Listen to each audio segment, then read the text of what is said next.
Hi, Midlife Goddess here. So today we're going to talk about relationships worth having and relationships just aren't. Good ones, bad ones. And if you didn't watch another part of this video, you could just say plug and play, project. Which do we have time for in our life? Plug and play or a project? So stay tuned.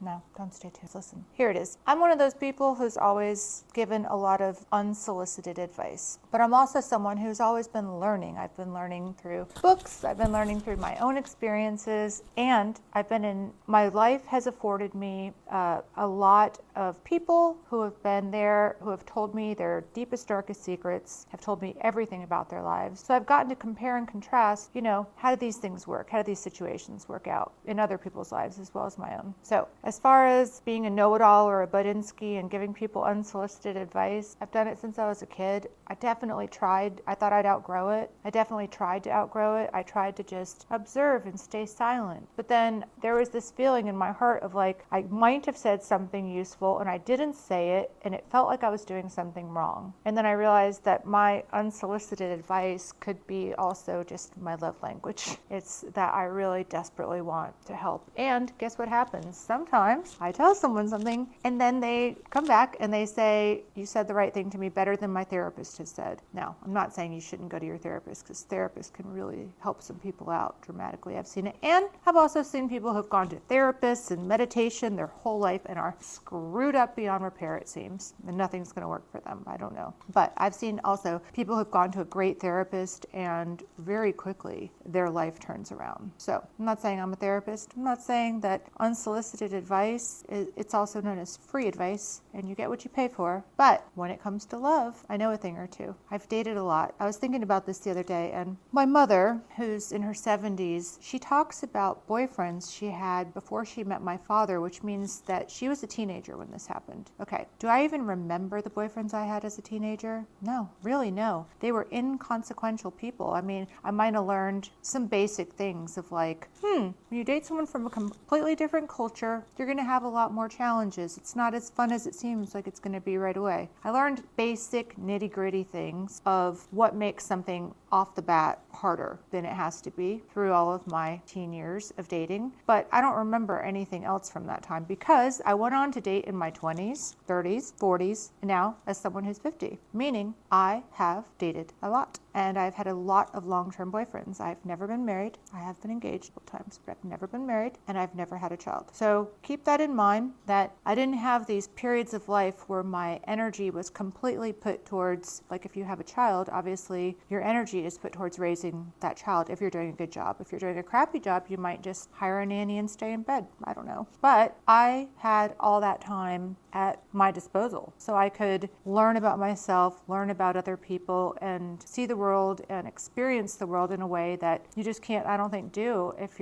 maybe you can do it if you're married, I don't know, probably, because I've had a lot of long-term relationships, which I think kind of like marriages without the paperwork, easier to get out of though. And, I don't think that with kids, you can really focus 100% on yourself unless you're a narcissist, and then you get some kids that are unhappy and look unhappy and they're going to therapists and, So let me tell you, I used to think that it was great to date someone who had a lot of potential, and I would actually fall in love with this potential. And I really learned the hard way that all that effort I was putting towards these guys was energy I needed to be putting towards myself. So it was essentially wasted time. I was not their mother. I was not getting really anything out of this besides thinking I was doing something good. And it's hard to hear that, but it's a waste of time. So a rule that a wonderful older woman told me, she was like, honey, if there's anything in them that you wouldn't want in a child, you don't need to date them. I was like, wow, even if you don't want a child, thinking about that, would I want to replicate this person exactly as they are in a child? Or do I think they have flaws that I would not want to bring another one of them out? That's a very serious question, isn't it? And I would hope everyone asks themselves that question when they are creating a child, because the world would definitely be a better place. But you should definitely think about that when you're dating too. If you wouldn't want a child exactly like this person,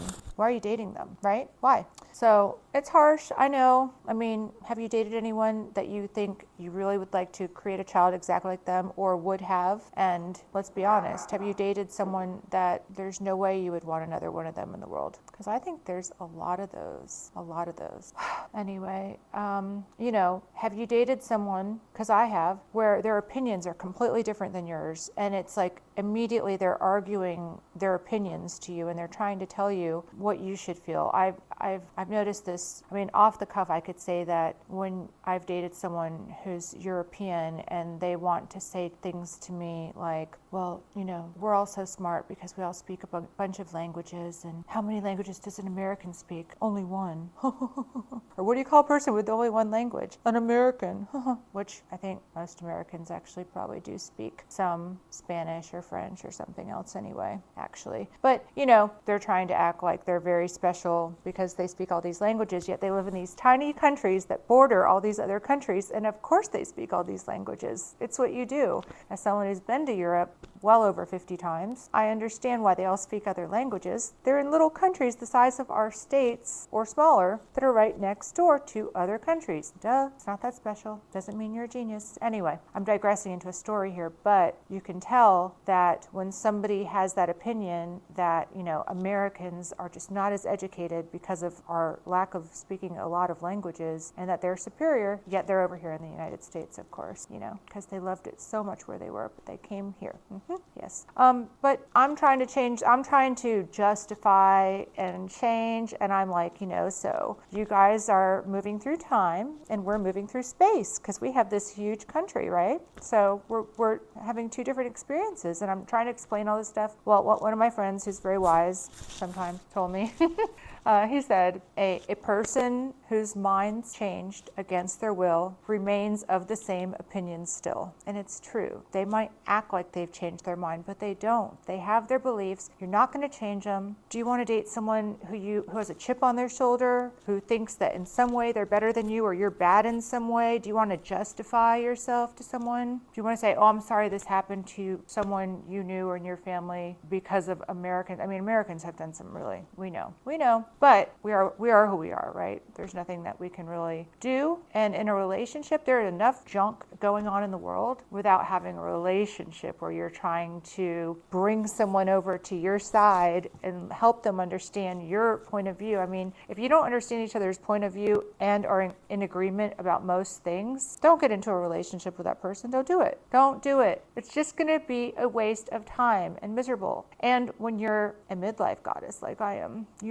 time is the most precious thing you have. We don't have forever here. We don't have forever. It is so much better to be alone and have a beautiful day where you wake up and everything is exactly where you put it in your home. Everything is beautiful. Your fresh flowers are there. Your coffee smells wonderful. And you're able to write in your journal and start your day and have this wonderful time. Then be with somebody just to take up space who you're not in agreement on most things with. You're not on the same team. Why bother, right? So, I mean, what's the longest you've wasted with somebody who you're not on the same team with? I mean, for me, it's 8 years. It's 8 years of someone trying to convince me to be more like them, me trying to convince them to be more like me trying to convince them that travel was an important thing, because it is to me, them trying to convince me that it's important to have a college degree. I don't think it is. I mean, actually, in my family, I have 2 sisters with college degrees, and then there's me. And I don't know that, well, one of them, I don't know that she's ever had really a real job. Her poor ex-husband, he'll be paying for her for a while, but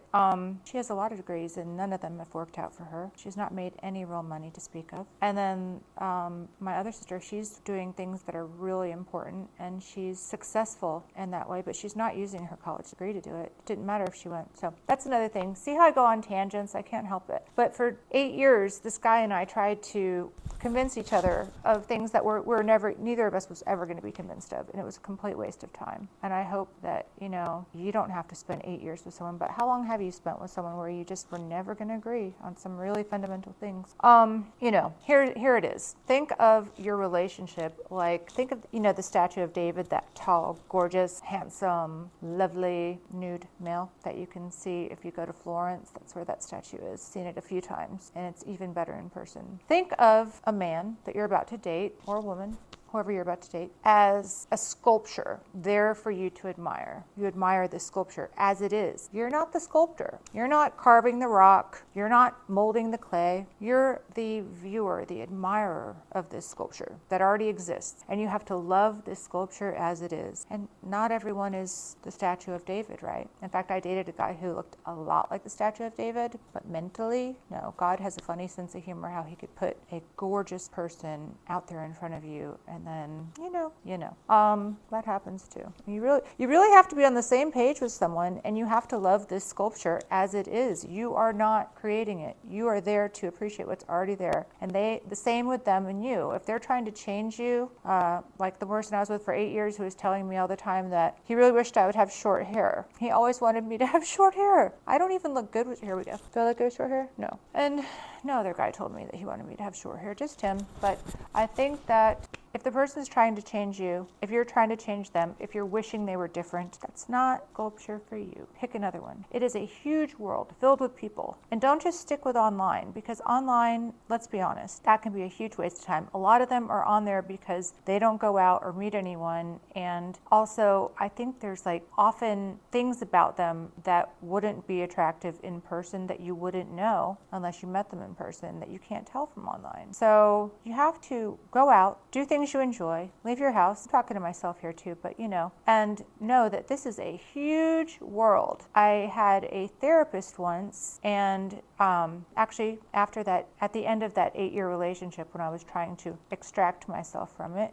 extract. It's very hard sometimes to extract yourself from a relationship when the person on paper is good, great job, tall and handsome, blah, blah, blah, blah, blah, blah, blah, blah. On paper they're great, but you're really not impressed by them actually. So it took me effort to get out of that. And I knew I was going to have a miserable life if I stayed with him. I was going to watch movies about romance and be like, what are they talking about? I never experienced that. Is that a real thing, or is that just for movies? Well, it is a real thing, and you deserve it. It's not just for movies. Love songs aren't just for radio songs. Real love does exist. And when it happens, it's like lightning. It's not an effort. So anyway, you're never going to get it if you stay with somebody who you're settling for in a way. And it doesn't matter if all your friends and your family think this person is so great. If you're settling.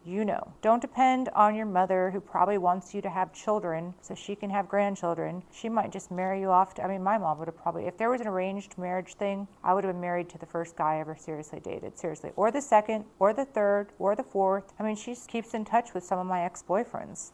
I'm talking about boyfriends from when I was a teen. Very sad. Very sad. I think it's sad.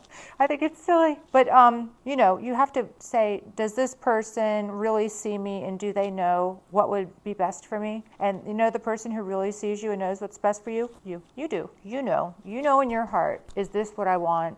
I'll tell you, when it's the right person, there's no maybe, there's no any of that. It's more like, my life is perfect alone without this person, and now that they're here, it's even better than I ever imagined. That's how it is. It's not, I can work with this, I can settle for that, this will be okay. I didn't want a smoker, but blah, blah, blah. Or I didn't want somebody who took a lot of medications, but they do. No, those things, your deal breakers, are not going to be in play with the person that is right for you. Now, will he be 6'4"? Maybe not. Might only be 6 foot. Just kidding. I'm kidding. He could be short, but you wouldn't care because you're so wild about him. That's the thing. You don't have a maybe. You have a, I want to rip his clothes off. I like everything about him. There's nothing about him that turns me off. And there are things that I didn't even know I wanted that are in there. I'm saying this as someone who's experienced that kind of love, and someone who has seen other people experience that kind of love. And it's rare, but it is so worth waiting for. It's so worth waiting for.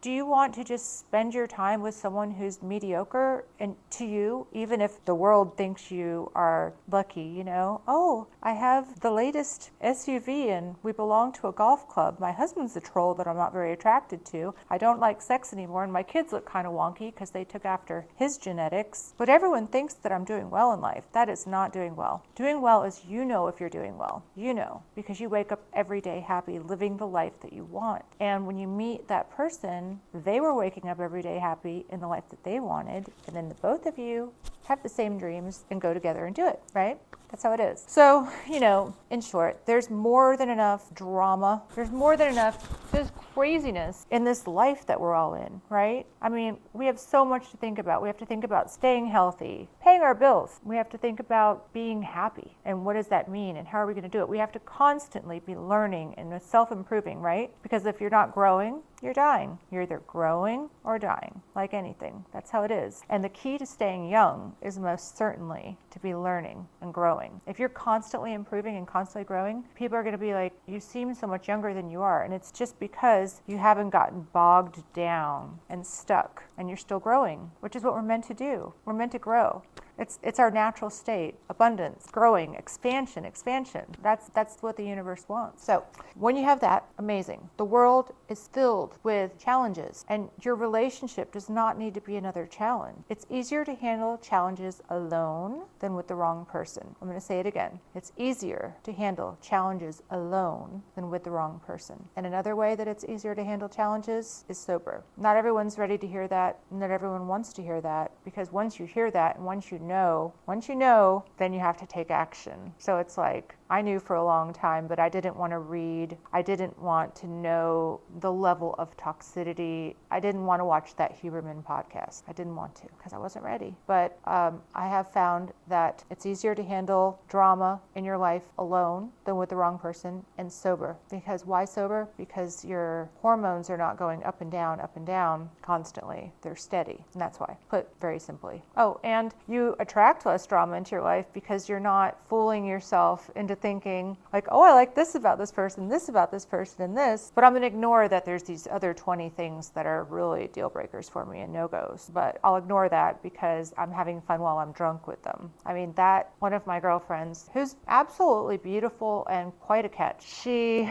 met this guy and, when she was drunk, and it was a drunk meeting and she had a fun time with him. And then, he was really ready to move on in there with her because she's way out of his league. And she was thinking about all the things I was talking about earlier, the practical things, like he's successful. He wants to buy a house in this country where I'd like to live and da-da-da. She's thinking about these practical things. She wasn't like, I want to rip his clothes off, because that's what real love feels like. And I said, well, next time you see him, why don't you have sex with him when you're sober and see how you feel? Then you'll know. Sure enough, I get a text and she's like, oh, it was so awkward and he had to leave because it was so awkward. I said, thought so. I knew it. Why did I know it? Because I've been there. So there's nothing worse than trying to convince yourself that you could make it work with someone. It is so much better and emotionally healthier to be alone. So give yourself that present of spending your time not on a project, not trying to be the sculptor of the clay, and wait until you find that statue of David that you like it just the way it is and be with him. Thanks for watching. Please hit like. Please give me some comments and tell me what you think. Tell me if you think I'm just giving you awful free advice and it's better just to settle. Tell me. I want to know. And thank you for watching. Subscribe if you would. I'm going to be doing a lot more videos on dating younger men specifically, dating older men as well, my experiences with that, and also some health stuff, some beauty stuff, how to do a lot of beauty stuff for yourself for free. Stop paying so much for it. Travel, how to travel cool places for free. And